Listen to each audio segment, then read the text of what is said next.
কি গো সবাই কেমন আছো? চিনতে পারলে জায়গাটা কোথায়? এটা হলো সেই জায়গা যেটাকে বলা হয় ফুলের শহর, ভালোবাসার ফুলের শহর। এখন কিন্তু আর সেই ভালোবাসার ফুলের শহর নেই, এখন হয়ে গেছে পুরো জলমগ্ন জলের শহর। আর এই যে জায়গাটা দেখতে পাচ্ছ, এই যে রেল লাইনটা দেখতে পাচ্ছ, এই ব্রিজের নিচেই কিন্তু ফুলের বাগান বসে। যারা যারা এসছো তারা কিন্তু দেখলে চিনতে পারবে। আর এইখানে সব গাড়ি পার্কিং হয়, আর এর নিচ দিয়েই যেতে হয় ফুলের বাগানটি। এই দেখো, এই পাড়ে হচ্ছে ফুলের বাগান হয়, এখানে সব দোকানদানিগুলো বসে যে ফুলের মালা যারা যারা বিক্রি করে। আর এটা হচ্ছে সেই ফুলের বাগান হওয়ার আগের মুহূর্ত, মানে এখনকার মুহূর্ত। এই বৃষ্টিতে যে কী রূপ হয় এখানটায়, সেটা তো কেউ দেখেনি, সবাই দেখতে এসে ফুলের বাগান।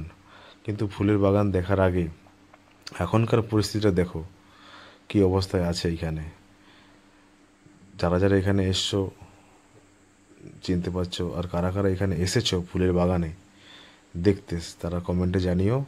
সবাই তো ফুলের বাগান দেখেছো, আর এখনকার মুহূর্তটা দেখো। যদি ভালো লেগে থাকে নিশ্চয়ই কমেন্ট করো, ভিডিওটা শেয়ার করো, আর ভিডিওগুলো ভালো লাগলে আমার চ্যানেলটিকে ফলো করো।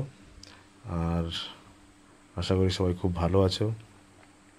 আর আমাদের এখানে এখন পাঁশকুড়াতে খুব মানে বন্যা পরিস্থিতির মধ্যে দিয়ে চলছে। আর এবছর তো ফুলের বাগান হবে নিশ্চয়ই, যদি এরপরে আরও বৃষ্টি হয় তাহলে ফুলের বাগান এবছর নিশ্চয়ই দেরিতে হবে।